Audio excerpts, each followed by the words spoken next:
you should have seen in email where I sent around a proposal. It was written as a policy manual change from my bylaw there. That's how I write things.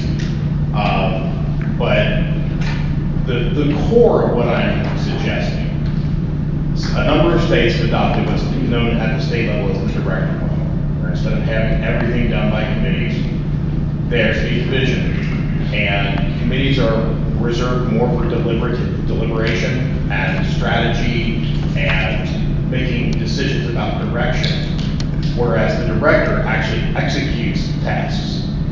And I've been on a number of committees, subcommittees of this body through the years. There are a number of committees that I think are more geared toward action rather than geared towards deliberation and just setting direction.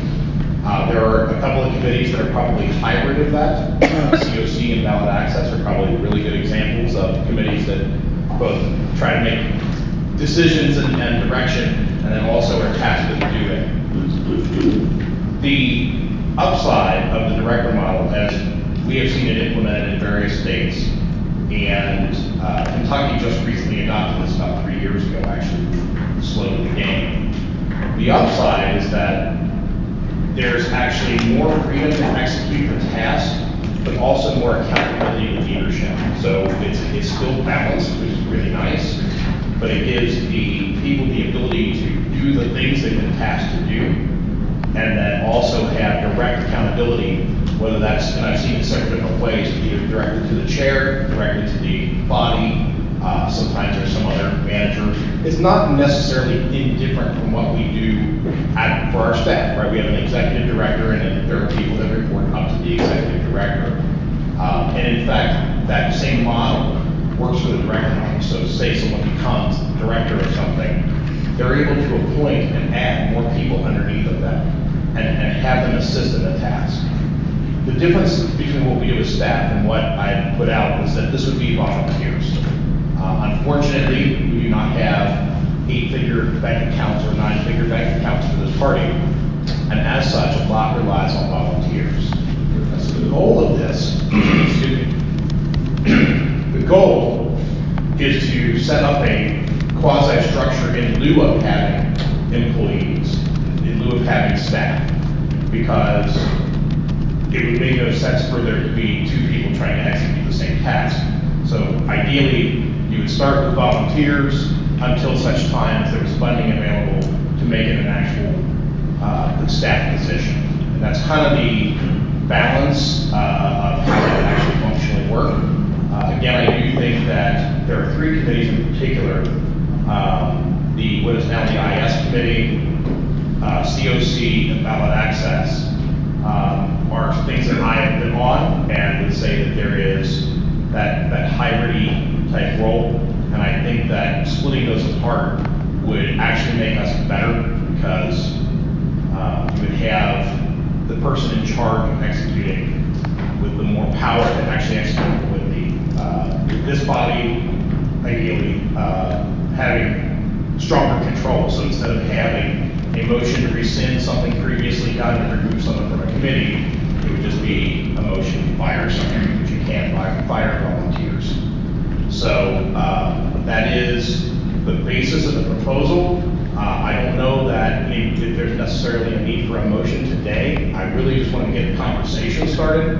I know there's always reluctance to put a new model in, especially the director model, but it's really worked well for us in Kentucky and other states. Can you resend that email to us? Yeah. Buried somewhere here.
that should be going to the business list right now. So, again, it's not necessarily we need to act today. I wanted to get the conversation started. I never really believed in the director model. Kentucky was very slow to adopt it. When the project was adopted 2 years ago, while other states have been doing it for over a decade. It's worked very well for us.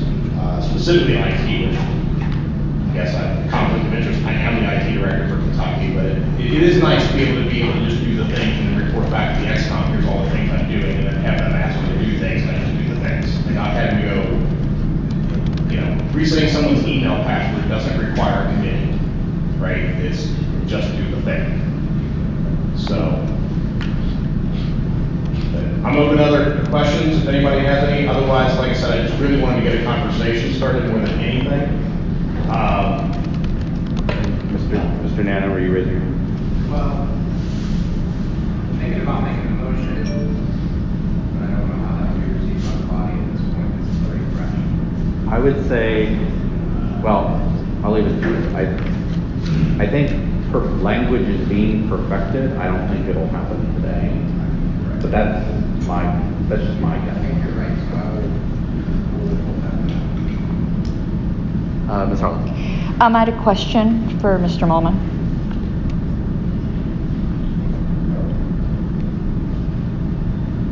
Ms. Harlan. Yeah, Mr. Mullman.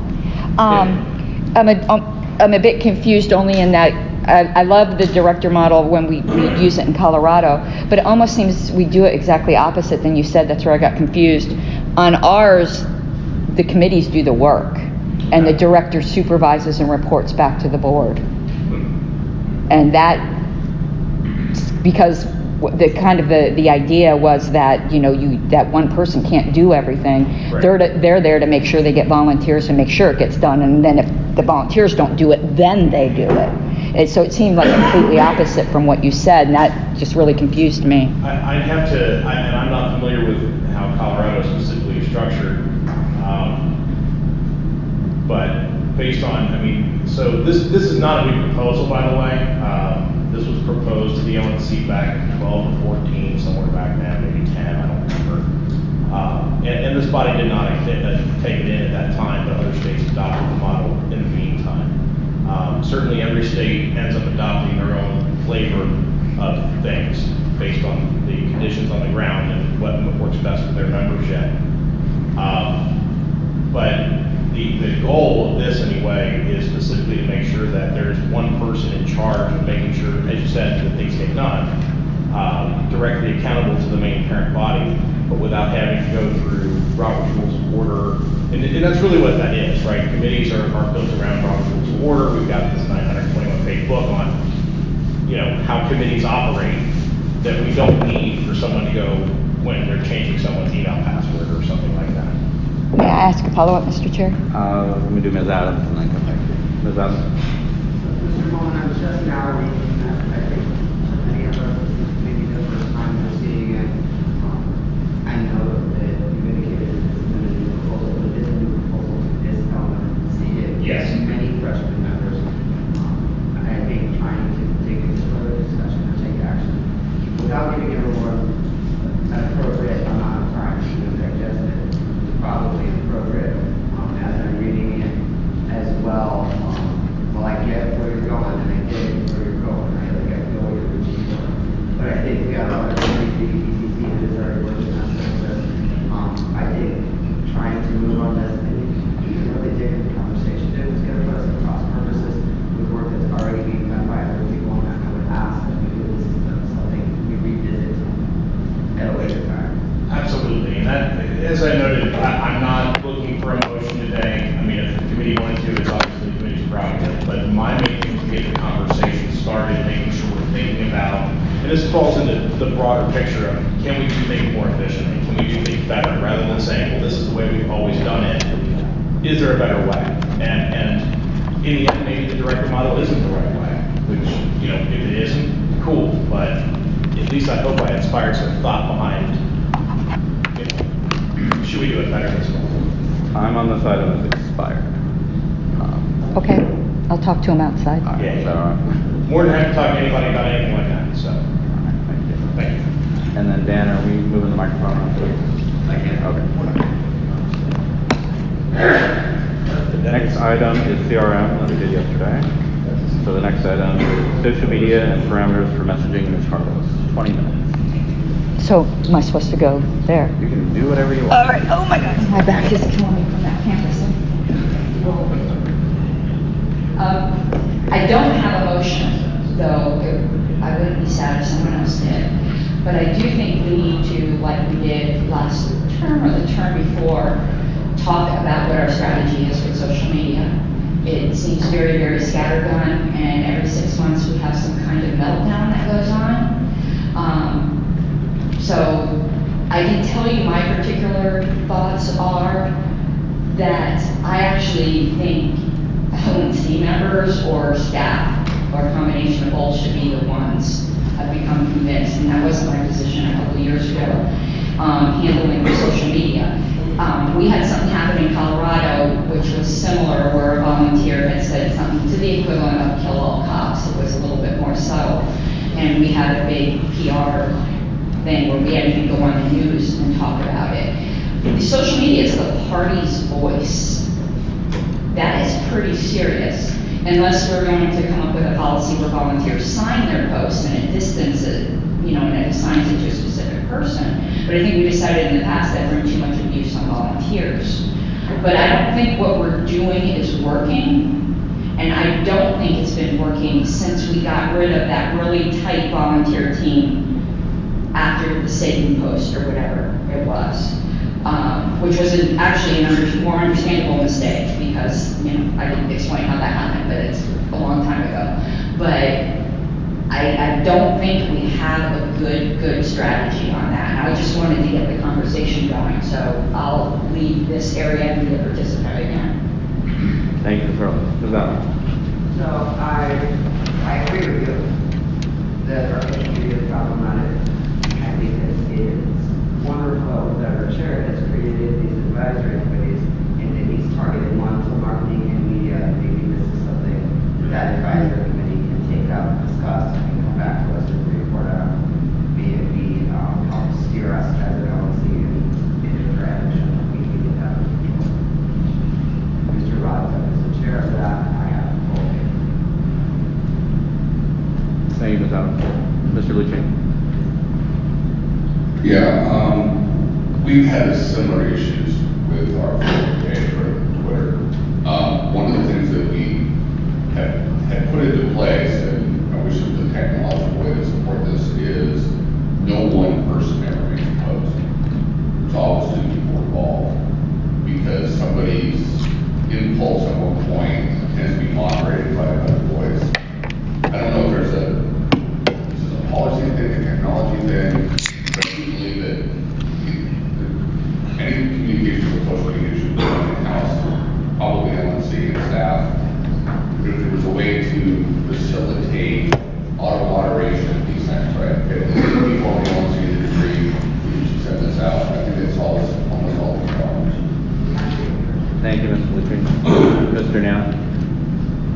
Yeah, this is actually, unrelated to controversy, but maybe one controversy in the future. Somebody has made an account on Parler that is called LP National. They're using our branding as their picture. Their name just appears as Libertarian Party, and they're posting some pretty inflammatory stuff on there. I'm not on Parler, but people from my region are sending me screenshots. So I don't know if that's something we want to talk about or address, but if they do gain a large following on there, using our official stuff is not cool.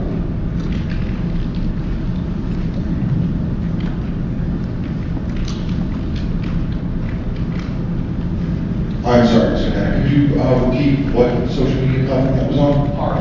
Parler, thank you. Ms. Harless.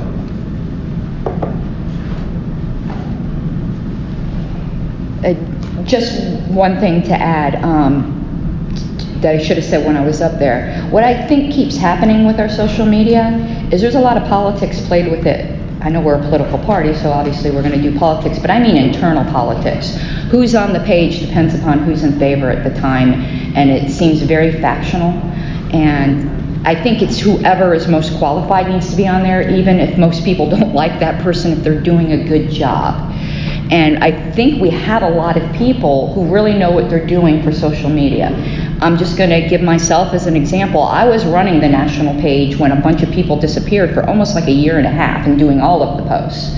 But in Colorado, I was running the page. I do social media training for affiliates when they have emergencies like what happened in Colorado. So I would, if we go a different direction, volunteer my time once again, but I think whoever it is needs to be people who have a proven track record, and particularly perhaps social media trainers on how to do this, and not by, who's friends with who. Ms. Sarwar. I have a comment and a question. Comment is, if you see something that is controversial, don't screenshot it and then tell everybody to look at it.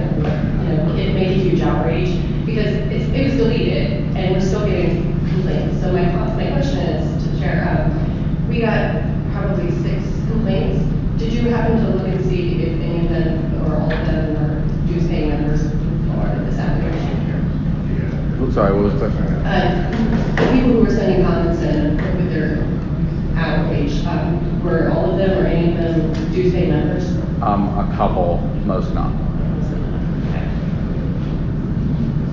Ms. Zippy. That way. I was gonna say, did she move over there? Thanks. So, I'm new with the LNC, obviously, and I don't have the full scope of all of the past controversies. And I think there's a couple of things to consider here. First of all, I would be concerned with having LNC members responsible for posting on a regular basis, just because one of us does. I don't speak for the whole LNC. Nobody speaks for the whole LNC. So I think we need to be a little careful because there's less accountability other than public shaming of each other. And then I think the other thing that we need to look at, and this is sort of related, is the question of the mass emails that we get in the forums. How do we respond to those? And if there's a norm or a long-standing tradition of the secretary responding, that's fine. I think that we don't need to have 10 of us responding in different ways to the same person. So I think we need to develop some structure on those things as well. And I would suggest that with respect to social media, maybe we find a staff member who can do the normal stuff at the direction of the chair and the executive director. Thank you. Ms. Adams. So we're beating a dead horse. We have an APRC. It is their job to review publications and communications.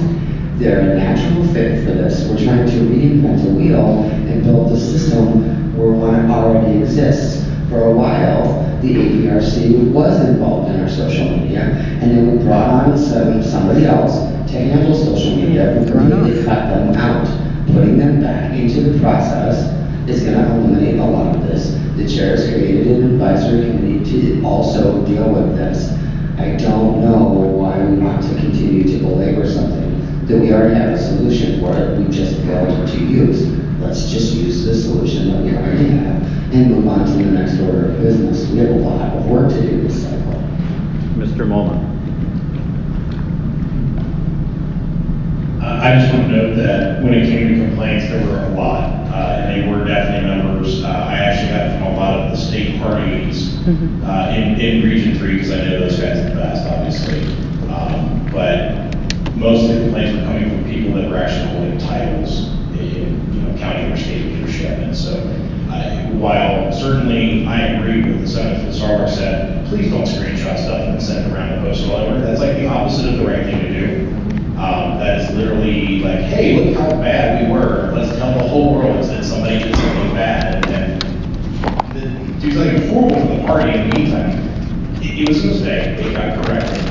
And the screenshot's not existed. It's not even like whatever, right? So certainly other people can screenshot us. We're going to make mistakes from time to time, but don't make it worse by like showing everyone in the whole world where a boo-boo is made. So, Mr. Nana.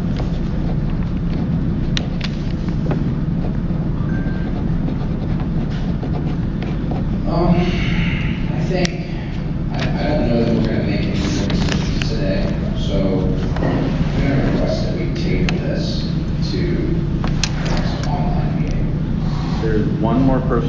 speakers list.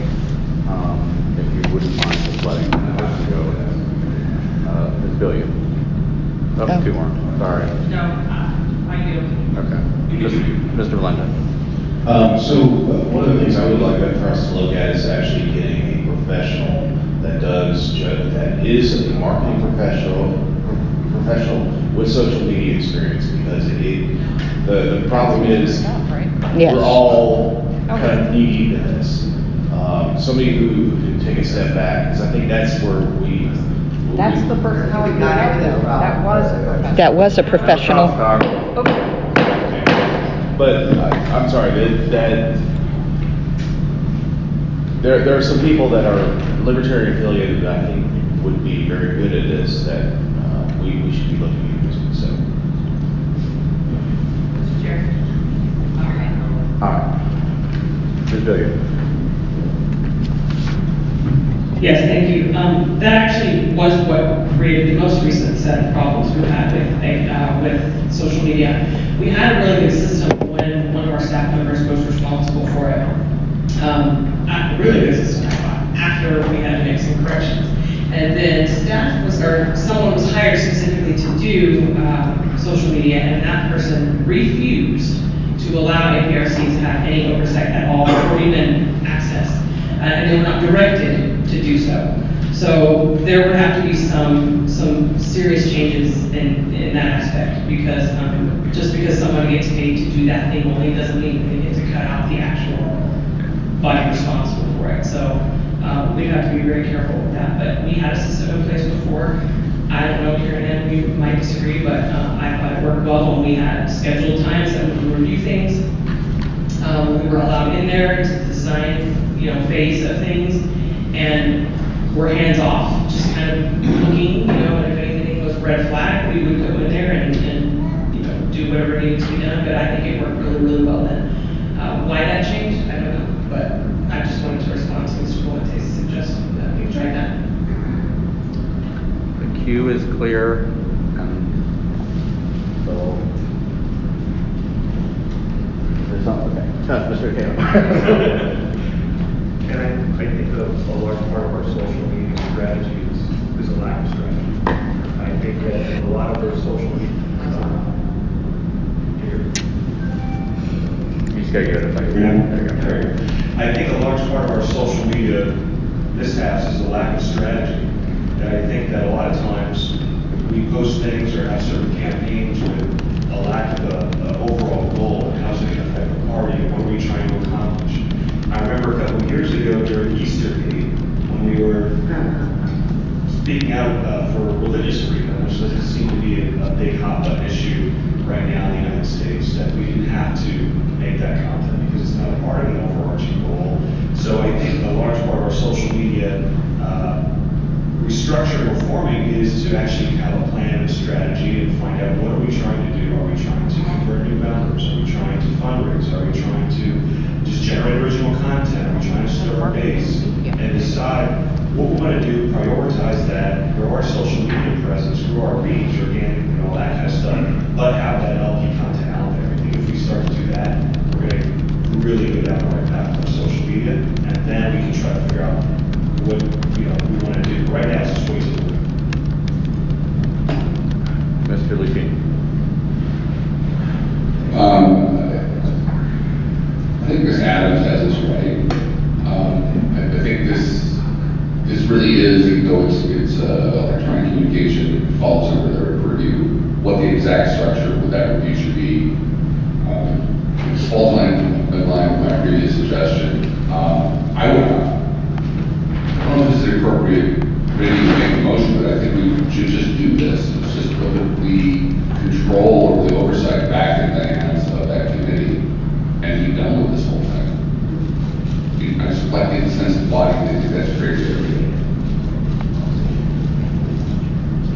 Mr. Nana? Now I'm going to request we table and I don't care. Mr. Nana moves to table this until the next electronic meeting. Whenever we need to. Is there a second? Second. Seconded by Mr. Molman. Is there any objections? Without objection. Next item is status of affiliate support, candidate support, and membership support committees. Mr. Phillips. 10 minutes.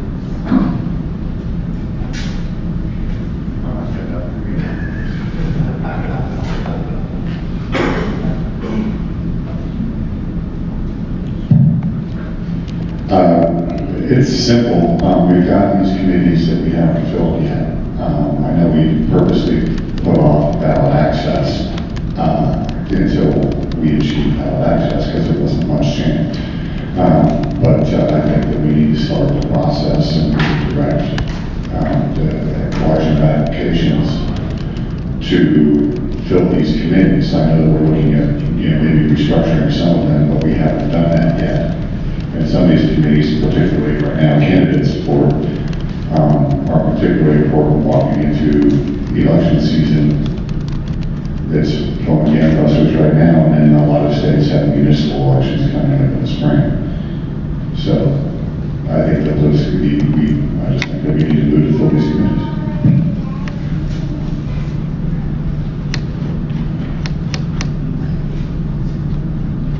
Mr. Longstreet. Move to open the floor for nominations for the candidate support committee for the 5 LNC members. All right. The motion has been made to open nominations for the candidate support committee. Mr. Lucchini. I'd like to self-nominate. All right, Mr. Lucchini. I'll second. Does he need a second nomination? No. Mr. Nikhil. I'd like to nominate David Sexton. Sexton. Mr. Phillips. I'd like to self-nominate this committee.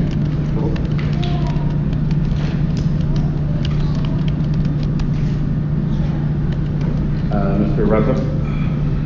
Seeing that one of the chair's advisory committees are candidates and elected officials, I would be interested to see the interest of the individuals on this list for being a part of this committee. You can go down it. Mr. Coburn. Yeah. Mr. Buckman, sorry. Here. He is not here, but he has indicated he would like to still have ballot access. Okay. Ms. Epke? Sure. All right. Mr. Hall? Such enthusiasm. Yes. I mean, I'm just teasing. Mr. Hewitt? Candidate support? Sure. Yes. Okay. Mr. Phillips, we already did. Mr. Sexton, we already did. Raise your hands. That takes us up to 7. Yeah, I'm treating all of those. Could you please, I missed some names, please? I have Lucchini, Sexton, Phillips, Coburn, Epke, Hall, Hewitt.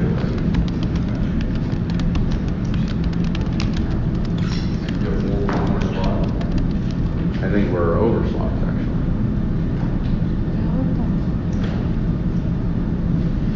Any further nominations? Chair, I'll entertain a motion to close nominations. Is there any objection to closing nominations? Nominations are closed. You can now.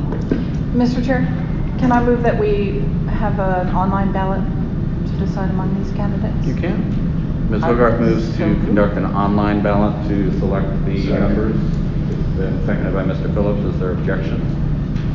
I'm not objecting, but how many do we have at the moment? Is it 5, Richard?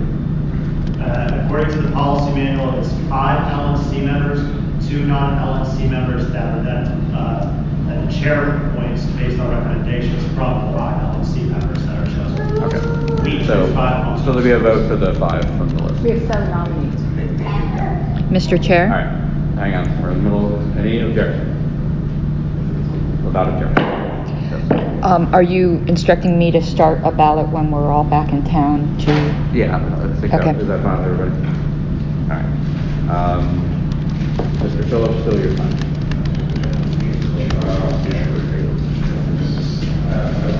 All right, Ms. Adams?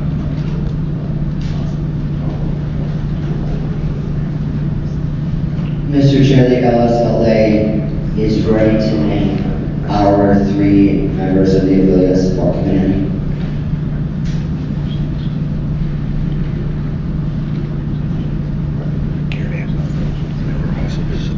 Mr. Chair, to build on what Ms. I Adams did. just shared from the LSI. some people didn't get it. I sent it on the private list. There was a link. You must name a chair for the affiliate support committee. And then I sent it to chair will the then private appoint list so 3 everybody got LSC it. regional reps to match the 3 that LSI runs. So I would ask, can you name that chair now? All right, gentlemen, we'll spend a minute. Do you have the names of the LSALA? I do. The LSLA names Ken Woolman, David Demarest, and Pat Ford. The affiliate support committee.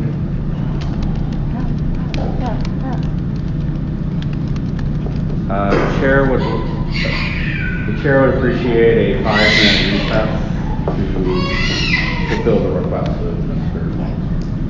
I move to have a 5-minute recess. We are recessed until, Mr. Longstreth moves for recess. Is there a second? Seconded by Mr. Lucchini. Is there objection? We are recessed until 9:49.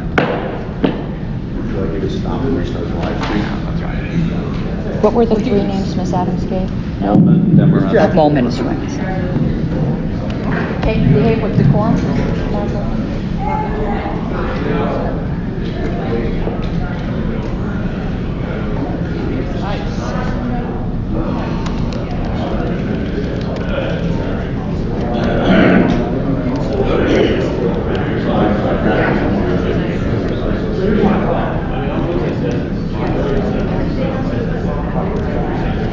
Let me know when I can interrupt your thought for a moment.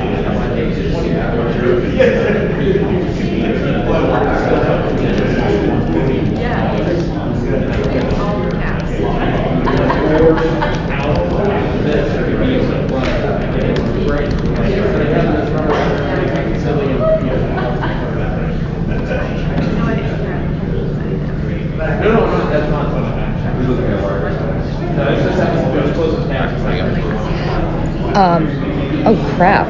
Now, some people were saying they didn't get the poll I sent last night. There's no reason nobody should have gotten it because it was to a list. It was a link to the internal private list. I did that so that people didn't spam it from the public.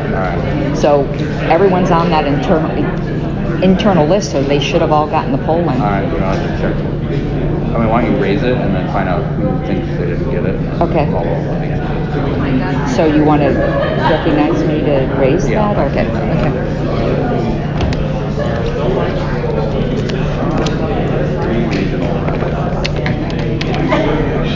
Richard, can you have a minute?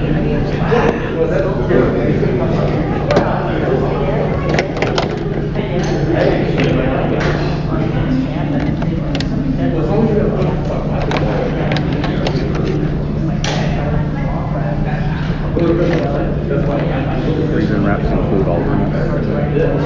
Leave that last term.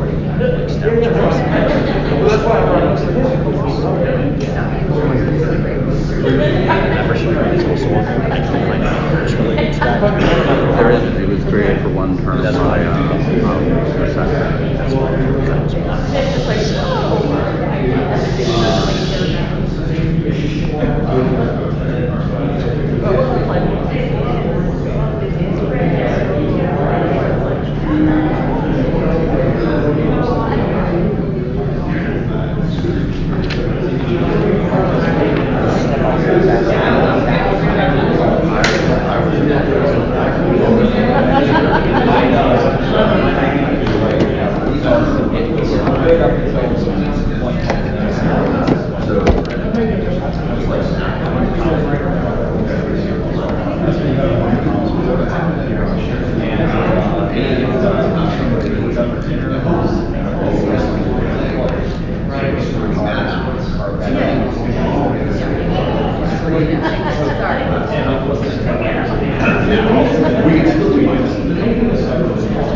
Just so you know, it's going to be Sarwark as chair, Phillips, Wentz,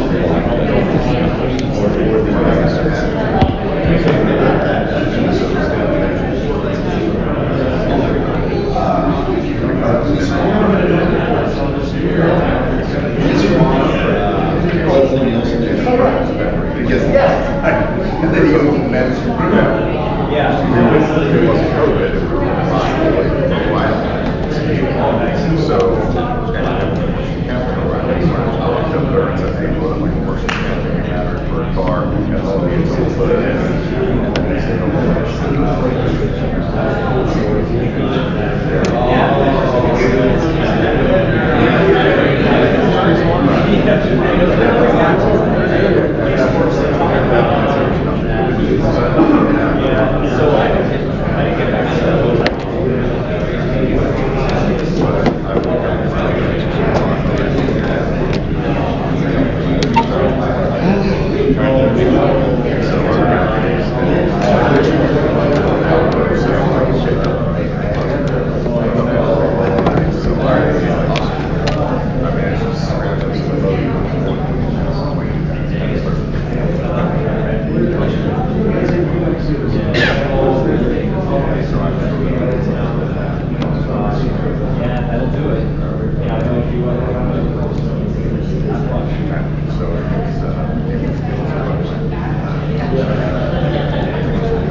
Sorry?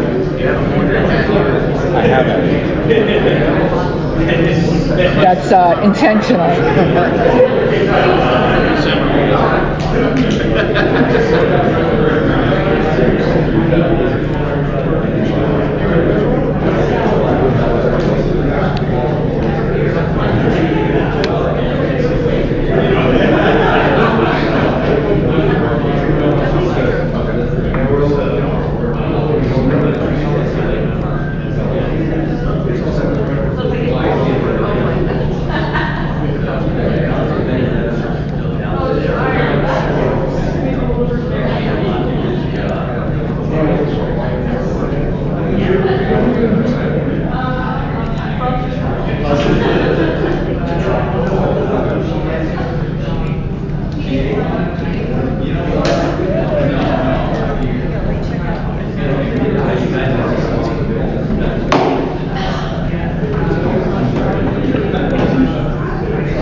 The chair appoints Ms. Sarwark as chair of the affiliate support committee and names Mr. Phillips, Mr. Wentz, and Mr. Valente as 3 regional reps. We have 3 minutes left on this item. Good. Chair, if you could, I've been to a lot of rock concerts in my life and stuff. If you could use the microphone a little bit more, you're doing great on everything else, but The point is, sorry, Matt, the point is well taken, so let me all just repeat that. Chair appoints Ms. Sarwark as chair of the affiliate support committee and names Mr. Phillips, Mr. Wentz, and Mr. Valente as the other members. There's 3 minutes left on this item. Mr. Phillips has stepped out of the room, but I think Mr. Longstreth, you were looking up about membership support. So yes, Mr. Phillips, I don't hear that he went to also discuss the membership support committee. However, that was a ad hoc, one-term only committee, and it's not in our policy manual. And I am going to go ahead and say that this item is well wrapped up from Mr. Phillips' perspective, and he had a slight misunderstanding on that. All right. Is there anyone else wishing to speak on this agenda item? Seeing none, here we go. Next item. Ms. Harless, you ready for your 6 items tomorrow? My what? My 6 items in a row? Yes, I am. I've been quiet. Well. Okay, I'm take going. away. What's the first one I'm pulling up there? I have it as style changes to bylaws and platform. Oh, okay. You want to go through the book?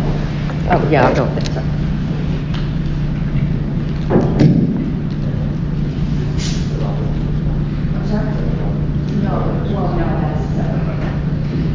Okay, earlier in the week, I had sent over, well, I had them separately, so I think bylaws was up first. Bylaws and platforms. Okay. I sent over some potential style changes for the bylaws and platform. our bylaws allow us to make non-substantive changes to ensure consistency and compliance with the Chicago Manual of Style, which is our official style guide. I had started this last term, and we went through, and Mr. Hagan had assisted with the policy manual, getting that in line with our style guide. So this term, I wanted to take on the platform, which only, I think, had 1 or 2 changes, and the bylaws, which had quite a bit. They had been changed so many times over the years by different people with different voices that there was a lot of inconsistency in grammar, and some abbreviations were used and not defined, that sort of thing. So I did send them over and received some feedback and changed a couple things and sent the revised versions. Mr. Hagan had made a couple of suggestions with the numbers, and I looked up that appropriate rule in Chicago Manual, and you were correct on that. So I would like to move to adopt the style changes that I proposed to both the bylaws and the platform. Second. Microphone, sorry. I'm done, so. Who's the other mic? Ms. Harlow moves to adopt the changes which are in the one known as, it's 2 separate items actually. It's bylaws and convention rules, style changes proposed, and it looks like there's 30 odd changes there, and then platform style changes, which are 4 changes. And there was a second from, who was that from? Mr. Rodset. Is there objection? Seeing none, without objection. Next item, RONR related policy manual changes. Ms. Harlow's 20 minutes. Oh. So we're moving right along. Don't change this. So along those lines, I don't know how many people read the policy manual for their morning devotions as the way I do, but there was maybe 5 years ago, a complete revamp of the policy manual, and Ms. Madsen had very thoroughly went through and footnoted the policy manual for the relevant rules and Roberts that were either being superseded by our policy manual or just general support for it. But we all know, well, hopefully we all know that as of September 1st, the 12th edition of Roberts is out. And the biggest change in it was a massive restructuring on how you cite to the book and moved a bunch of stuff around. So the citations that Ms. Madsen had put in are now out of date.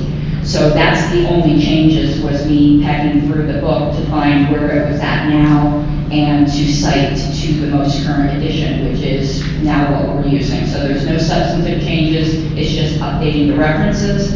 So I would like to move to permit the secretary to update the Roberts Rules of References order in the, notations in the endnotes of the policy manual. Second. Sorry, I'm again microphone. Where's the mic?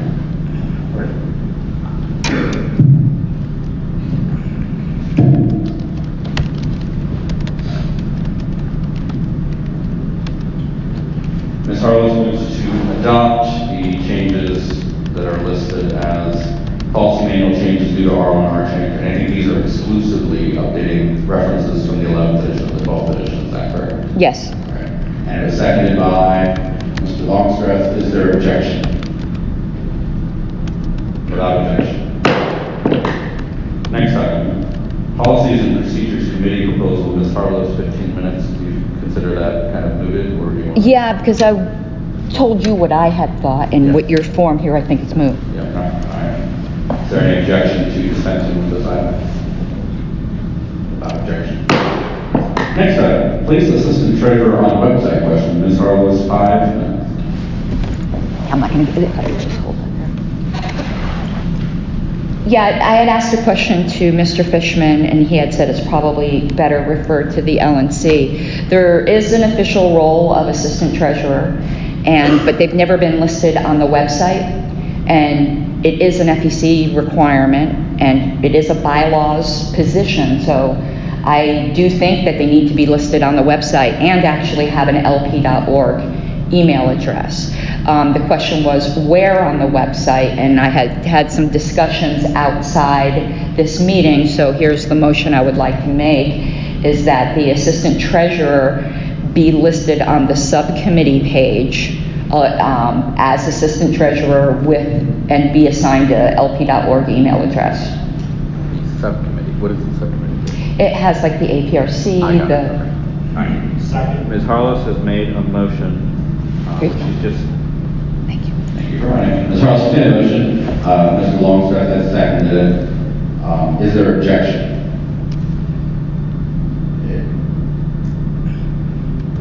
If it's related to this, you should object. I'm not gonna end the item after this, so we can keep discussing. Assistant treasurer's include. Okay, so without objection, we'll continue discussion on this item, because I think there's some ancillary issues. Mr. Hagan and then Mr. Lucci. Yeah, when Special Inspector, our assistant treasurer, was reviewing his job duties, it's not described anywhere.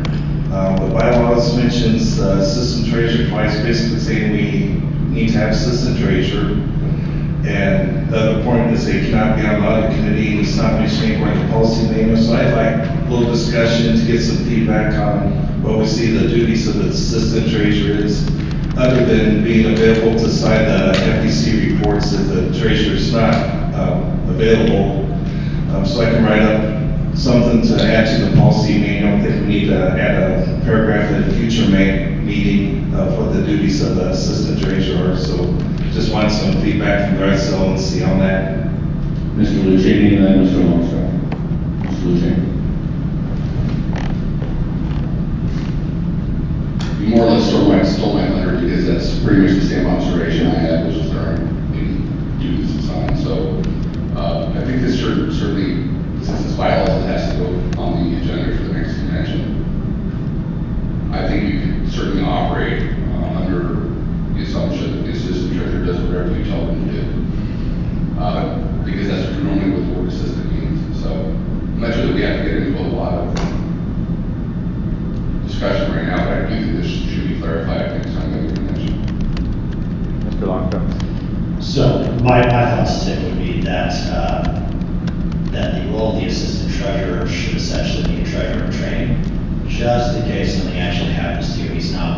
He or she is not left in a situation where all they know what to do is to sign reports. That the assistant treasurer would be as intimately involved in every aspect of the treasurer role as you are, in learning those ropes. That way, if you decide you don't want to do this again after your 20th term, we've got something ready to go. And that would be my thought and what I envision when I hear assistant treasurer. And I think that is somewhat of the FEC intent by saying that there's another person who can sign the forms. I think the intent all the way around is that this person could step into your role if an emergency would happen 100% and keep the ball going. So I would suggest training Mr. Betts on everything you do.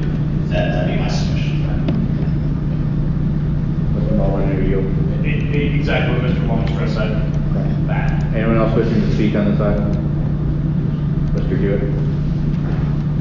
Yeah, and that's so even for treasurer, any reports or anything like that, be in contact real closely, get that second opinion even before it comes out to us. And they're in part of the process too, so I agree with everything he said. Mr. Phillips? Let me do Phillips first. Is this on the assistant? Just make sure you teach him it's his job to buy beer. Without objection, Ms. DeSisto from staff. I just want to mention that there is tremendous fundraising potential to train treasurers around the country to work campaigns, and I think that would be a valuable resource to have an assistant treasurer be participating in. Once candidates are done with their election, they can do two things with the money that they raise, and that is give it to another candidate or give it to their party. And so it would be very, very helpful if that could be something to consider. Funny you should mention that. I have directed Mr. Capitan and Ms. Schultz to work together on preparing an action plan for that. I do. Mr. Burr? Time on this item is expired. Oh, Mr. Chair, I would move to extend for the one extra item we had on assistant treasurer. What was the other item? the conforming change to the policy manual regarding the audit committee that the assistant treasurer cannot sit on the... Do you have language? I was just going to add the word assistant treasurer after where it says officers can't. It's just a conforming change. Is there objection to considering this item to add assistant treasurer to the list of people ineligible for the non-LNC members of the audit committee? For the LNC, yeah, right. It would be redundant with the bylaws, right? Right, well, right, it would conform to the bylaws, but we do that multiple times in the policy manual. Okay. Is there objection to consideration of that item? Without objection. All right, so I have a simple motion. I don't have the language in front of me because it's really quite simple, just to make a conforming change where in the chart in the policy manual where it says who can be on the audit committee, just to add where it says however many non-LNC members, I'll put with the exception of the assistant treasurer, and footnote it to reference the bylaws. That's my motion. Second. All right, Ms. Harlow makes that motion, which is, sorry, I just want to take the word. What is it? I'm just looking for it. Where is it? So on page... It's the chart. Yeah, there it is. Section 1.03 of the policy manual under audit committee, where it says very clearly, 1 non-officer LNC member and 2 non-LNC members. It doesn't say treasurer. I was going to put with the exception of the assistant treasurer. Because they're a non-LNC member, but they're not eligible. I think you gotta have this right. Okay, I'll do it by email ballot. All right, we'll do it that way. Because I think this may need... Okay, no problem. I'll do it by email ballot. What we're saying. All right. So time on that item is expired. Next item, adopt porcupine as official mascot. Ms. Harlow's. Yay, God, man, I'm just dominating this stuff. Alrighty, this came up in the second sitting of the convention, primarily by Mr. Sheets, but there was also several other members, and this has come up over the years.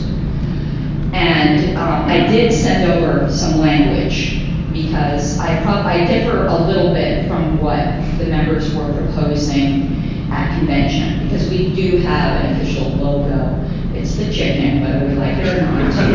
And the Statue of Liberty is also acceptable, it says in our policy manual, for any other things.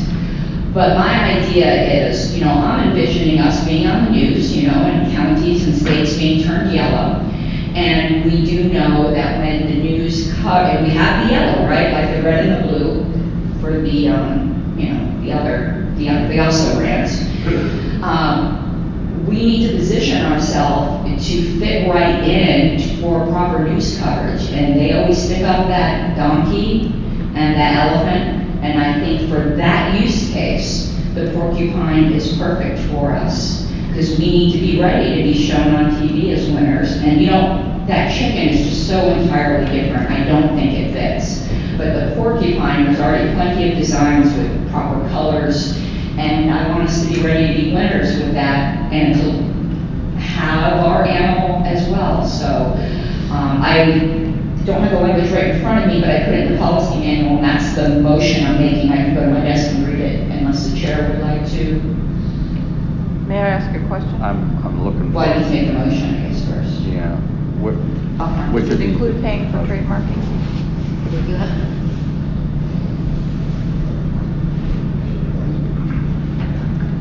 Oh, this last one? Yes, up to add, right where it says graphical. So the policy manual section 2.062 currently says the graphic symbols and colors, and the Statue of Liberty graphic, and the torch eagle graphic, otherwise known as the chicken, which that doesn't say, but I say it, are considered the appropriate graphic symbols to be used on party materials. Yellow, black, and gray are the appropriate primary colors to be used on primary materials. And I'm moving to add, the porcupine can be used in settings where it is typical for a graphical animal to be used, such as in election coverages and races with the Democrats and Republicans, in which the donkey and elephant are used for their representations. Ms. Harless has moved that language be added to the policy manual. Is there a second? I'm gonna second. Second by Mr. Longstreth. Is there objection? You mean just making it so? Yeah. Yeah. Mr. Woolman objects, so we'll move into discussion and debate. Substitute motion. Oh my gosh. All right. I just feel compelled. All right, so here's how we're gonna do this. I'm gonna let Ms. Harlow speak further to her motion if she wishes. Mr. Mullen objected, so I'm gonna give him some time, and then we're gonna go around on this. You got a substitute, so we'll get to you.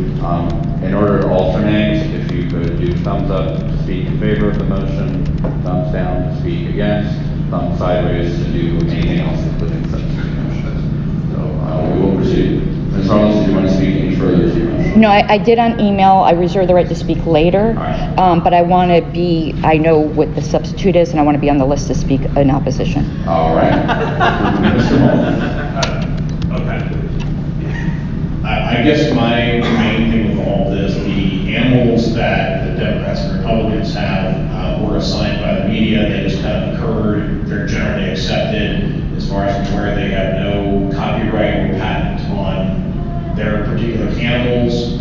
I worry that if we start codifying our animals, that we're going to have to start enforcing IP stuff, and we already have the issue right now with somebody using on social media some alternate platform in our name. If we add yet another animal, then it's like, well, now everybody with these animals, are they speaking for the party too? I understand To support that our friends are for this. I just think we're better off leaving it alone. That if in the instance we pull off a presidential race or a congressional race, the national media will find whatever animal they decide to assign to us. It doesn't matter if it's in our policy manual. I just hope whatever they choose is appropriate. And so rather than creating some sort of new IP nightmare, I think we're good where we're at. Everybody knows, in our circles, we know what the porcupine is. So that's all. Ms. Hogarth. Yes, I'm speaking, I want it to be clear, I'm speaking in the name of one of my constituents from Region 5 when I offer a substitute motion for, in essence, the same, but for the American bison, which is a magnificent animal and very representative of libertarian values. Extinction? That's a motion? Yes, All what right. substitute motion? Ms. Hogarth moves to substitute to strike porcupine and insert American bison. Is that correct? Is there a second? She moved to not strike, she moved to substitute motion. Well, I guess you could amend or substitute motions. Well, substitute motions get perfected separately. Okay. Well, I'll leave it to the maker of the motion. Amend, motion to amend. So let's hear that time real quick. All right. Ms. Hogarth moves to amend, to strike the word porcupine and insert the two words American bison. Is there a second? Is that what you're seconding? Is there a second? Dies for lack of a second. All right. Ms. Hogarth, did you have anything further? No. Okay. Well, Mr. McHale.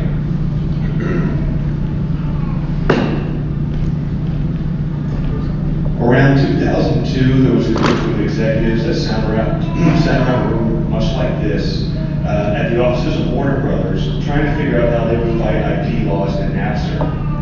Obviously, time will tell, they weren't very successful.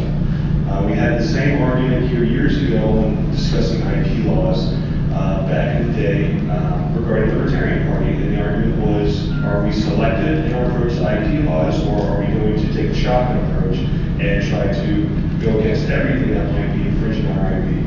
I trust the wisdom of this board well enough to take the sniper approach to when, in what cases it is appropriate to go after IP. I think that the porcupine personally is indicative of LP branding, whether it's official or not. I think that officially adapting that logo and adopting it into our party, our imagery, our branding is a step in the right direction. Whether or not we adopt it, it's already adopted us. I think this is just officializing that animal to our party. So I would definitely support it and invite you all to do the same. Mr. Nan. Yeah, my point actually kind of ties into what you said, but it's the reason why I kind of don't support it. Right now, the porcupine is not our official, we don't say it's our official logo, so if anybody does something crazy with the porcupine, that's one less logo we have to defend. So, you know, right now we're in a position where the torch is something we have to defend. If we add porcupine to that, I feel like we're growing the list of things we have to be careful of. Ms. Adams? All right, so I've got a whole list. When we're talking about IP enforcement, I'm gonna call bullshit. We've already kind of had this general agreement that unless somebody's using our branding fraudulently, we're not going after them, number one. Number two, it's a fucking porcupine. This is not a logo. We clearly don't have the market on porcupines. Porcupines all over the country that are going to be probably very distressed to hear that we're even implying that we do, right? So let's let go of that. This is a graphic symbol, graphic representation of an animal. We're not talking about creating, you know, head the porcupine. We're talking about generalized use of porcupine. Before anybody brings up how much money we spent developing this new branding that we all hate, I don't care. Much like the conversation we had concerning the convention, if you're sunk, our branding sucks. Let's own it. Our body and our members love the porcupine. We represent them. They don't work for us. So there's another little throw out there to our members. As far as the media is going to assign us whatever, they will if we don't take a stand now. I would much rather we choose what animal is going to represent us than leave it up to the mainstream media who also suck. I don't know about you, I don't trust them. I think this should be our decision and not theirs. And from a marketing perspective, if you look at our shirts, our bumper stickers, the things that sell well, they are not the things with the chicken on the stick. They are indeed the items that contain the porcupine. So we're talking about increasing revenue, we're talking about growing a party. Why would we cut off our nose to spite our face and reject the symbol that is our best selling symbol? It just seems ridiculous to me. Again, we're jumping into debate. It's a porcupine. Ms. Sauer? Run out. Go, Ellen. This is hilarious. Can I amend the motion to name the porcupine George Quillies? That's adorable, but you're joking, right? Is that a motion? Yes. All right, Ms. Howard moves to amend to name the porcupine George. Second by Mr. Nana. Is there objection? Yes. It's not appropriate. Yes, there is Yes. objection. All right, there is objection, so we will now move into debate on the amendment. I will create a new queue for that. Ms. Sauer, would you like to speak to your amendment? I will withdraw, so we don't have to continue the discussion. I can hear you. Can I withdraw the motion so we don't have to continue? Only with the consent of the body, so. I consent. All right, is there objection to it? It's adorable, though. Thank you. We'll unofficially call it George Quillies. Like the chicken. Without objection. All right, back to the main item, Mr. Coburn.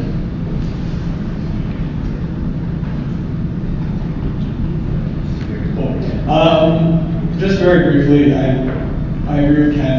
I don't think that any media outlets are going to care if we pass this or not. For example, if we had gone ahead with the American Bison, would the media suddenly be, oh, the Libertarian Party is the party of the American Bison? No, that's not how the media operates.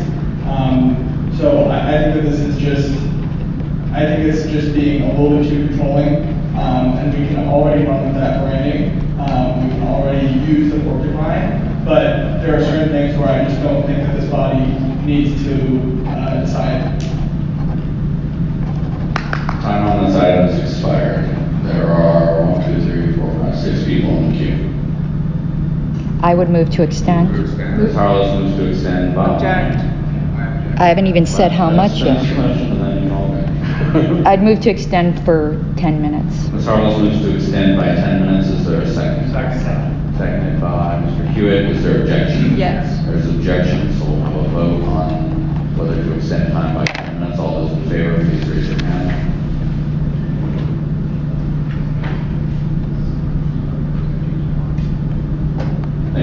All those opposed, raise your hand.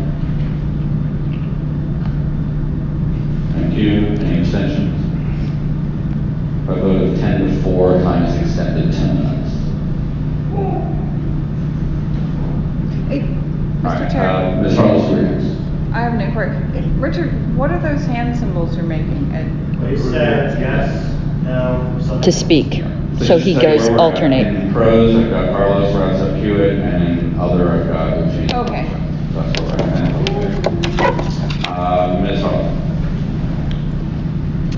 Okay, just to address some points that I didn't address in my opening. I never suggested we need to do a trademark. The fact is, the porcupine's already out in the wild. We couldn't trademark it if we wanted to. And everyone is so concerned we would need to. I will remind you, we don't have a trademark on the Statue of Liberty, and that is an official representation as well. I think that's just really going into the weeds, and we're acting like a bunch of lawyers, which most of us are not, thank God, and no offense to lawyers. And as far as, oh, we can't say who's going to use what, we're not actually telling anyone they have to use something. We're recognizing reality, what people are already using. And this is just recognizing this is what it is. I actually do think the media would pay attention to that because they know so little about us.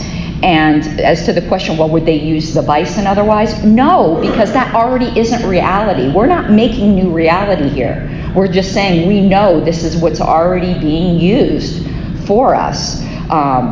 I don't think, I actually would be terrified if the media used the bison because they're all dead. And, well, most of them, and I don't think extinction should represent us. We do represent the members. This comes up. They love the porcupine. We're already using it on our shirts and stuff, arguably against our policy manual, since it's not the chicken or the Statue of Liberty. We probably shouldn't be selling little pins with the porcupine or the shirt unless we are going to recognize that this is something that we accept. As far as being too controlling, branding is the one thing we should be controlling about. That's our biggest asset, is our branding. This isn't a minutia, actually. It might seem a little cute, and I love George Quilly's, but this is actually something we need to be proactive on. We need to own our image and our brand. All smart companies do that. Thank you, Ms. Harless. I have Mr. Lucchini and then Mr. Rhodes. As a point of information, the Republican Party does have trademarks on the elephant. The Democratic Party does not. On their donkey, they tried and failed in 1974. So if we are going to do this, I'm going to change my prior opinion that we do have a trademark because it is so prevalent. We would have to pick a particular representation that hasn't been out in the wild, which goes against the whole marketing thing, right? So if we, I would like to actually call the question. Can I do that? Okay. Second. Mr. Lucchini moves to end debate, seconded by Mr. Longstreth. Is there objection? Yes. There is objection, so we'll have a vote on whether to end debate. All those in favor, please raise your hand.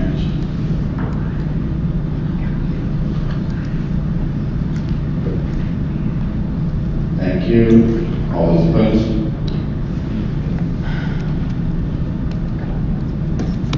Thank you. Any abstentions? Thank you.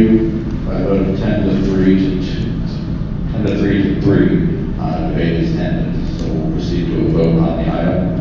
Madam Secretary, you ready to call the roll? I am. Is anybody unclear on what we're about to vote on? Is it how it's written in one? Yes. Yeah, how it's written in one amendment. Would you repeat the motion? Certainly.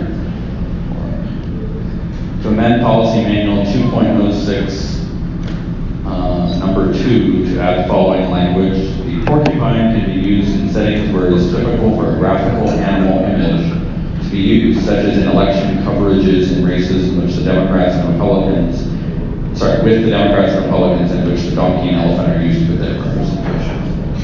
Anybody unclear on what we're about to vote on? All right, Secretary Paul. Ms. Beaulieu? Yes. 1 second, I didn't have that, okay. Mr. Coburn? No. Ms. Epke? No. Mr. Hagan? Yes. I will vote yes. Mr. Hewitt? Yes. Ms. Hogarth? No. Mr. Longstreth? Express abstain. Mr. Molman? No. Mr. Nana? No. Mr. Nikela? Aye.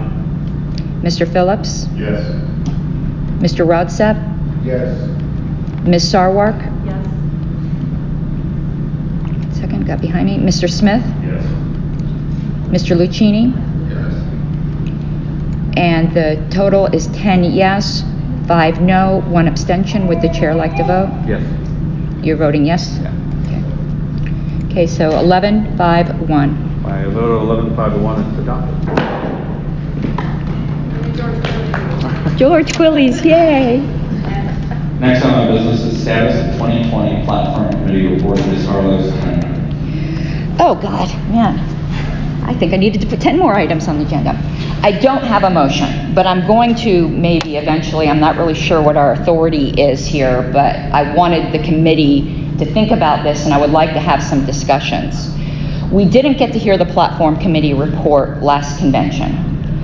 I would submit, and I know some people will vehemently disagree with me, but I'm going to say my opinion that part of that's the fault of the LNC because we wasted that whole first day so that the delegates could repudiate what the LNC did, and that could have been done in 10 minutes. But I have 20-something people who spent 6 months of their life working on a platform committee report. I know we can't say, oh, that report has to be heard or anything like that, but we can make certain recommendations. But I would like to come up with some kind of plan within our authority to at least give those proposals a good shot of being heard next convention in order to honor the work of that committee. Or we could even decide that the LNC appointees will remain the same next time. That is something that's within our authority. We can't control who the states appoint. But we can make certain recommendations. And I, as chair of that committee, feel terrible because they worked so hard on those proposals. And I think we always need to try to honor the work of volunteers and not go, oh, too bad, so sad. Particularly when I do think it was our fault. So if the chair would indulge, I'm moving for an informal discussion on this topic. Sure. I'll put on the speaker's queue. Ms. Adams, then Mr. Longstreth. So I fully support allowing the committee to give their presentation in some form. Maybe we use LPTV to do that. I would stand firmly against maintaining the same seated committee with the understanding that some states absolutely get to make appointments, but there are many states, the majority of them in fact, who don't. And to close off the availability for members from those states to apply to be part of the next platform committee, because we feel like the last committee got slighted, it served no purpose. We're going to slight more members because we feel like other members got slighted. That would be okay with me. I would support maybe using LPTV, let's let the platform committee give their report, and then let's move on and seat a new committee and try to do better. Mr. Longstreth, then Mr. Hagan. So I was alternate on the platform committee. We didn't put a lot of work in. My thoughts are similar to Ms. Adams, although I think it was a bit of a misunderstanding. Ms. Carlos had suggested maybe the same LNC appointees, not the same state appointees. I disagree with that also. I think that a new platform committee should be a new platform committee. Now that said, I do think that what this LNC can do is LPTV is a good way to kind of put that stuff out there. I hadn't considered it. But I think the best thing that this committee can do, this LNC can do, is pass that committee report on to the next interim chair when the platform committee starts up. And with the express desire maybe of this committee that is a starting point for that platform committee, a suggested starting point, if you will. And I think that is all that we as a body can do, because that is a convention committee. That's not a committee of this body. Mr. Hagan. Actually, had similar thoughts as Mr. Longstreth that where it is a bylaws committee that is kind of independent of LNC, but we can make sure we preserve the work that was already done and pass that on to the next platform committee, and especially our appointees, the strong urging that they use that as, consider all the suggestions or the proposals that came out of the previous platform committee. There being no further speakers on this item, we'll conclude it without objection. That concludes new business with previous notice. Next item on the business is closing ceremony for announcements. Don't forget your public comment. Yeah, that's right. You had an announcement on something, I forget what it was now. Oh, yes. Oh, we did have something we put on the agenda for today, Mr. Chair, was for the poll, and that's what the announcement was. Some folks said they didn't get my poll for choosing the December date. Everyone got it because it was sent to the internal LNC list. I will send it out again. I didn't send it on the public list because it doesn't require registration and we would have 1,000 people spamming it. But I will resend it again now to the internal list. It's just a link to do a quick poll. One other point, I'm sorry, Mr. Chair. For the, Ms. Hogarth had that motion to appoint those people by email ballot. Is there a method, are we using ranked choice, approval? So far, this committee, when it's filled with appointees, we've used an OPA vote, and we've used approval voting. Is there any objection to continuing with that for these? Mr. Bowman? I'd like to ask if there's support for switching to ranked choice. That's what I'm asking. I want ranked choice. I would move that we switch to ranked choice. Okay. Mr. Bowman moves to use instead ranked choice voting. There's a second. Second. There's a second. Is there objection? There is objection. All right. Well, I'm going to debate this now. All right. So, Mr. Bowman, Ranked choice should result in fewer ties. The end. all right. Ms. W, do you want to speak on this? Is there anyone else wishing to speak on this? Ms. Harlow? We often, when we've done elections in the past with approval, have a difficulty getting a majority, and I don't really want multiple rounds. And just my personal preference, I think ranked choice is superior because it allows you to differentiate between your choices. So I want a clear winner, and I want the data as to who gets preferred, the most. Approval voting does not give you that data. Chair, the question. How do you do ranked choice for 5 seats?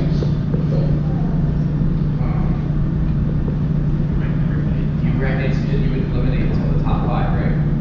You rank all your things, you imagine the three of us in the thing, and you rank Josh first, me second, Mr. Puccini third. Assuming that nobody had a total, whoever had the least number of first place votes is removed from the ballot and then gets to vote again until you have somebody who has over 50%. The number of candidates is irrelevant. It's a instantaneous calculation. So everybody votes for 1 or they vote for 5? They can vote for as many as they want. You can rank all 7.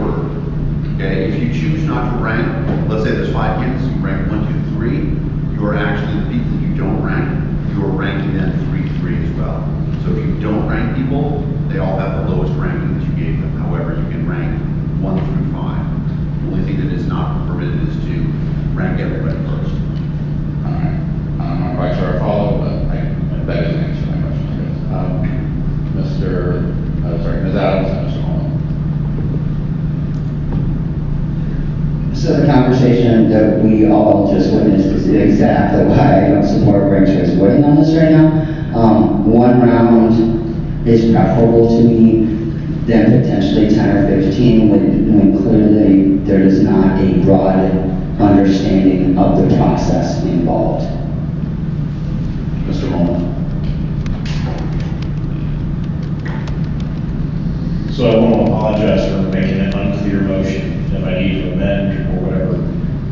The way that I've done ranked choice voting in a field race is you eliminate until the number of people to be elected are all that remains.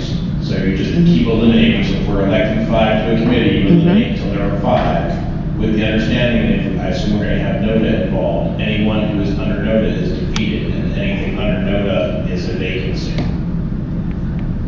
Because we have the fun NODA stuff. I don't know if we're playing with NODA or not. We always do. But So I have a further question then. So there's 17 voting members of the National Committee. yes. So would this result in a scenario where like you could get elected with 4 yes votes? Well, there isn't a yes or no. Rather than, how many positions are there? 5. Yes. Okay. All right, that answers my question. Just one clarification, including, you have to beat NODA to win in ranked choice voting. So if there were 4 yes. I get ranked choice voting for vote for one. That is totally clear to me. The field one, I'm having trouble with. All right, I appreciate the answer. Does that? Point of information, we're talking ranked choice voting, are we talking instant runoff, single transferable vote, Condorcet method? What method are we speaking of ranked choice voting? Are we going to leave the board account? Are we going to use path voting? Instant runoff. It wasn't stated, so I just like clarification. Mr. Moore.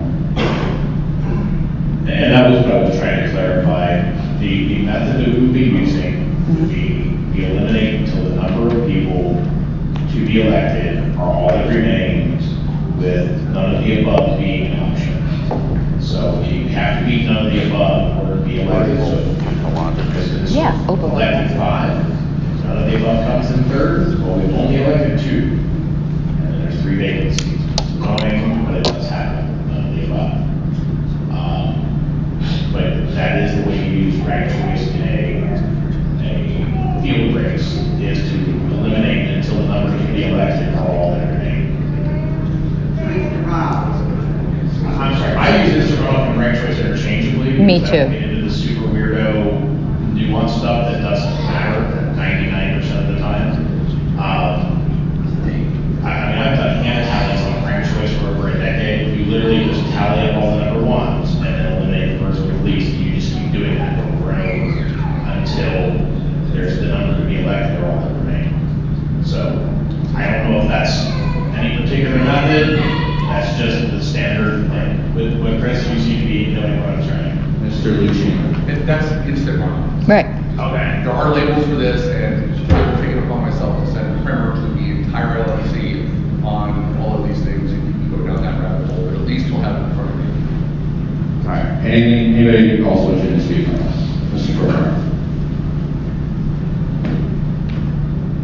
When we were making the nominations, over half the 7 people said sure, like they may not care. And if 2 people wanted to just remove themselves from nomination, that'd be great.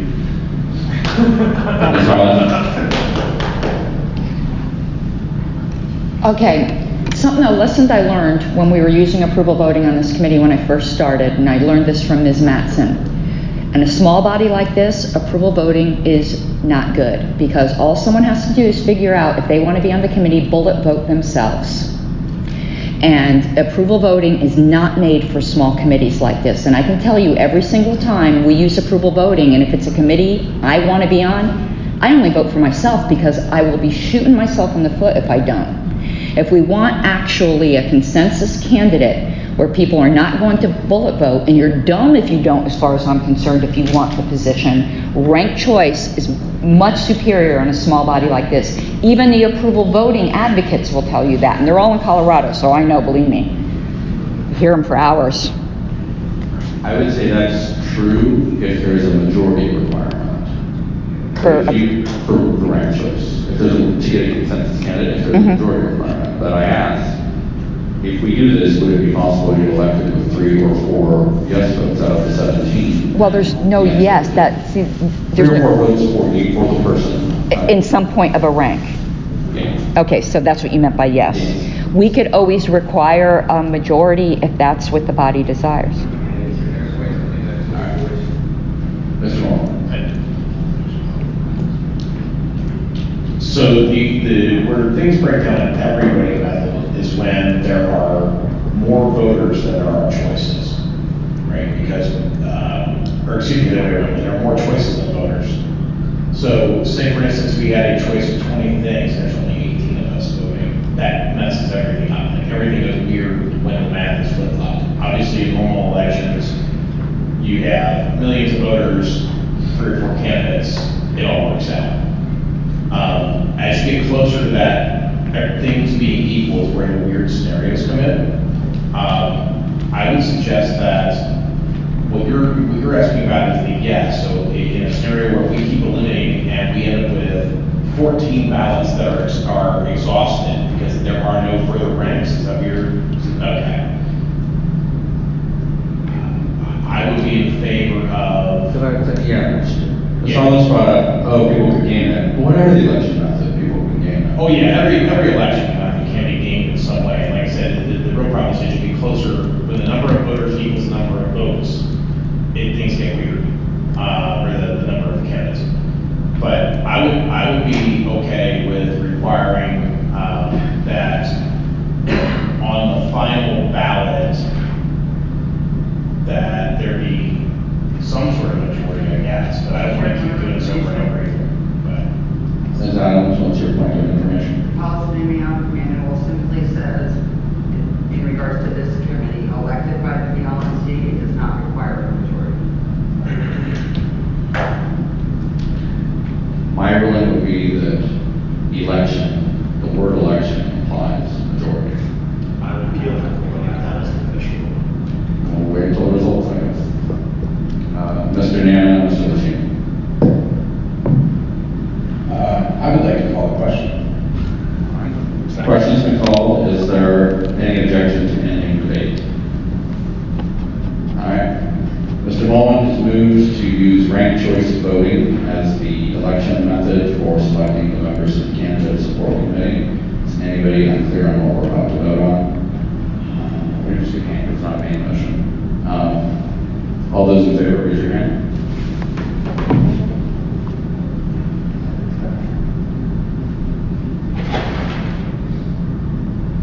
Thank you. All those opposed? Thank you. Any abstentions? Sure.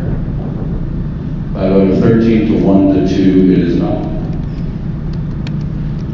Back to announcements. So I will resend that, but we still need to select December. So after everyone fills out that poll, the date in December. I don't think people were expecting to do it right now. The motion yesterday was to do the poll overnight and select it today. All right. I'll resend.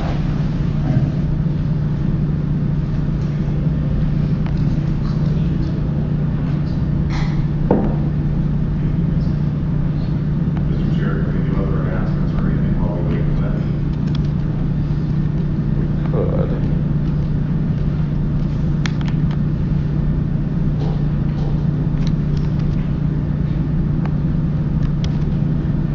Sent.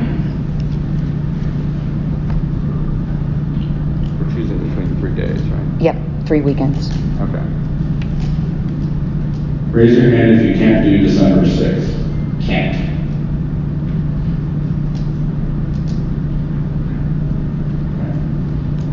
Raise your hand if you can't do December 13th. There was somebody who couldn't. Definitely. Yeah. I can't. Raise your hand if you can't do December 20th. It's quite a weekend. Independent chair, December 6th has the fewest conflicts. Sorry? She hasn't sent it yet. I resent it. She just resent it, but Do we need to all answer the second poll, or is this just the same link? If you tried to do it and you already did, it'll tell you you already did. Can we get Mr. Hewitt to say what weekend would be best for him since he's hosting the event?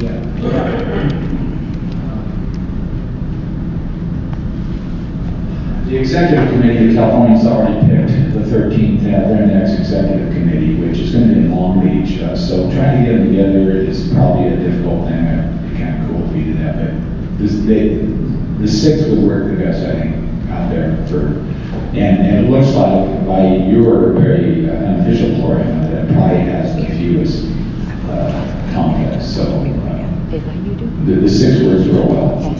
Mr. Hall. Just in reference to Mr. Hannah's question about whether or not we should take the poll, I just did it again. It did not tell me. Really? Because it wouldn't let me. Not supposed to do that, but it could because we're at this hotel Wi-Fi. Because it puts a cookie in. Yeah, it wouldn't let me do it again. Cheater. I'm on my phone. I'd like to move that we set the date to the weekend of the 5th and the 6th, if that's the right date. So Mr. Nana has moved to set the December meeting for December 5th and 6th. Is there a second? Second. Second by Mr. Longstreth. Is there objection? There is objection, so we'll proceed to debate. Mr. Nana, would you like to speak to your motion? This is not a very nice parliamentary, but I'm going to call a question. Mr. Nana has moved in debate. Is there a second? Second by Mr. Lucchini. Is there objection to ending debate? Seeing none, debate is ended and we will proceed to a vote. This one is a main motion, isn't It is. it? Yeah, so we do a roll call. If you consider it substantive. Okay. So we'll proceed to a roll call. Is anybody unclear on what we're about to vote? I'm going backwards this time on my list. Mr. Lucchini? Yes. Mr. Smith? Ms. Sarwark? Yes. Mr. Routsup? Yes. Mr. Phillips? Abstain? Mr. Nikela? Mr. Nana? I'm sorry? Aye. Mr. Mulman? Aye. Mr. Longstreth? Abstain. Ms. Hogarth? Yes. Mr. Hewitt? Yes. I shall abstain. Mr. Hagan? Yes. Ms. Epke? Yes. Mr. Coburn? Yes. Ms. Bilyeu? Okay, Mr. Chair, we have 12 yes, 1 no, 3 express abstentions. I vote yes. Okay, thank you. So that's 13-1-3. By votes 13-1-3, the motion is adopted and our meeting is scheduled for December 5th, 4 to 6. Is there any further business aside from announcements? Then we'll proceed to announcements. Mr. Valente. So coming to the meeting today, I'm missing Eric Clinch's second public event, and it's a fundraiser. So if you are so inclined, this is our ballot access race. Please go to Clinch for WBs. That's KOLENICH for WB.com and make a donation. Thank you, Mr. Valente. Thank you, Mr. Valente. Mr. Smith. I just wanted to remind the board. Okay, wait, Just wanted to remind the board that it's almost 11 o'clock checkout time, so if anybody needs to check out, they may need a break soon. Thank you, Mr. Smith. Thank you, Mr. Smith. Ms. Lucchini. I'll be super brief. There's a race in New Mexico, which is a ballot access race, Curtis 4 MN. If you feel like voting, that would be great. Mr. Phillips and Mr. Hagan.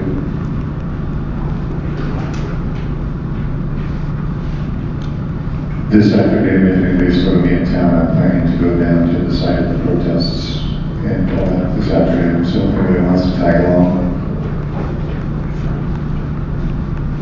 Mr. Hagan. Mr. Fishman, were you going to be offering a Gmail suite training this afternoon, or so what time? After lunch, or? After we adjourn, and I'm willing to, whether it's lunch beforehand, whatever, I'm happy to hear the board's pleasure. I want us to be awesome, as you can see. Thanks. Mr. Walker.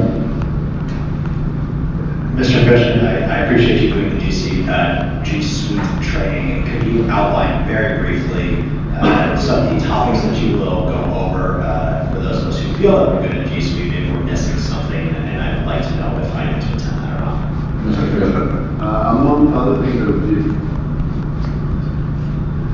one of them would be how to maintain classes, but another thing that I would do is talk about maintaining different browsers for integrity. So for example, I use the banana colored one or the gold colored one I use for LP business. For LPHQ, I use this one for my LP business. When you do it like this, Google keeps different passwords, different cookies, stuff like that, having different browsers set up for different things. The sharing of documents, for example, the Secretary pointed out that there's the LP internal email list, there's also the LP internal calendar, so I'll go through the shared calendar screen, sharing drives. The Secretary set up a bunch of drives, and she's actually doing a lot more organization on how we do it. Google Forms, you guys, I'm happy to give every one of you a web page where you can use a Google form and from lp.org put out a survey to whoever you want to. So that results into a spreadsheet, stuff like that. So I'll go through all, as in-depth as you'd like to get.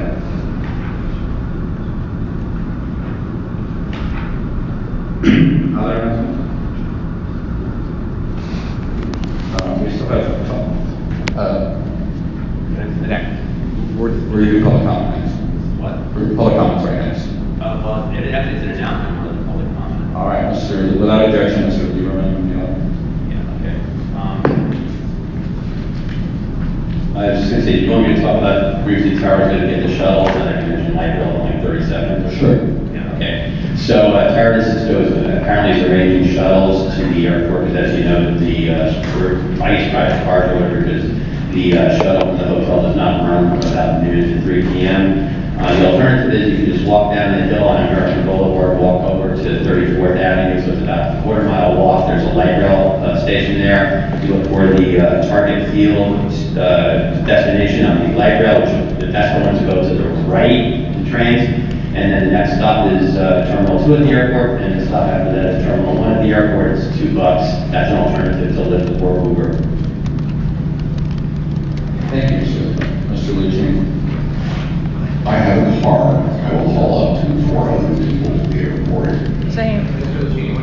When are you leaving? I'm somewhat flexible. My flight leaves at 5, but I, can do 3 o'clock. I understand that, but after my last experience, I'm going to get there early. I have a. Ms. Hogarth? I also have a van I can take up to 6 people, I think, and happy to go to the airport this afternoon.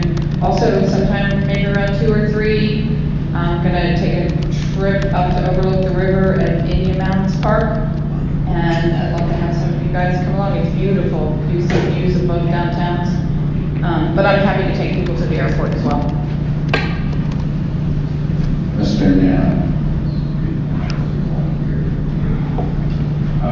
My question is anybody that will be here until tomorrow, does anybody that will be here tomorrow have a car with them right now?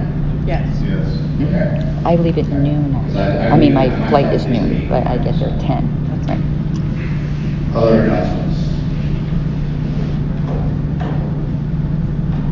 Public comment or announcement? Yeah, just, I think some of you guys do like ballot races coming up. The LPTV show we're doing now is getting about 12,000 views. So if you guys particularly have special elections coming up, let me know so that we can schedule folks in to be on the show. You can reach me on Facebook. Thank you, Mr. Ford. I'll kind of merge this with public comment if anybody remaining in the gallery wishes to address the committee.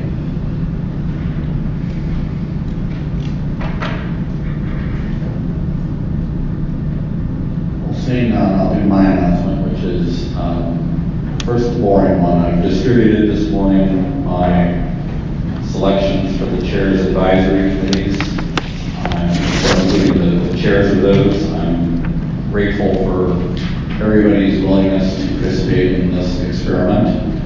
Earlier this week, I distributed a framework for a strategic plan, which was a 12-page document of ideas, almost none of which are mine, all from ideas I've heard over the last several months, several years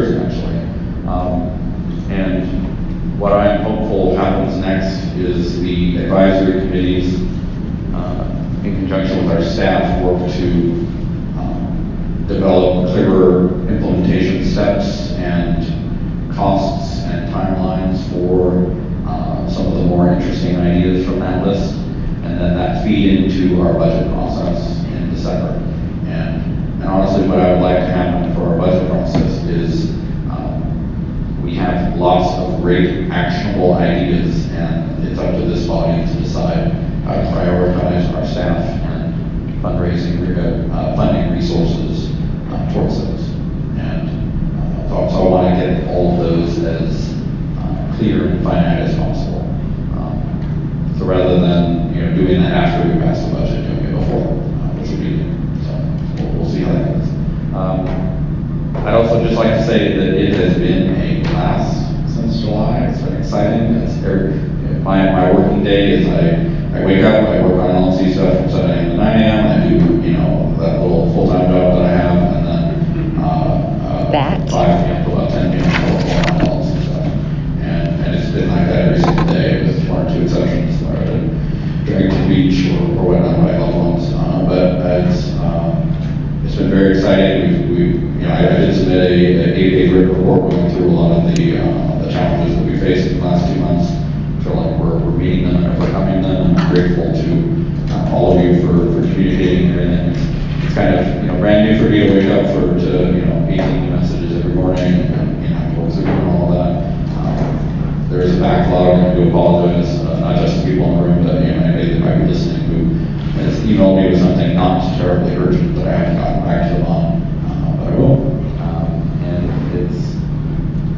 I am truly enthusiastic and excited about the direction and the opportunities in front of us. I'll just repeat something I said at the toast last night, because in my church report earlier, I gave one of my least favorite quotes from John F. Kennedy, and I'll give one of my favorite ones from the same speech in the inaugural address. The work we have in front of us, we may not finish this year, or even in the lifetime of this administration, or in the lifetime of our time on this planet. But let us begin.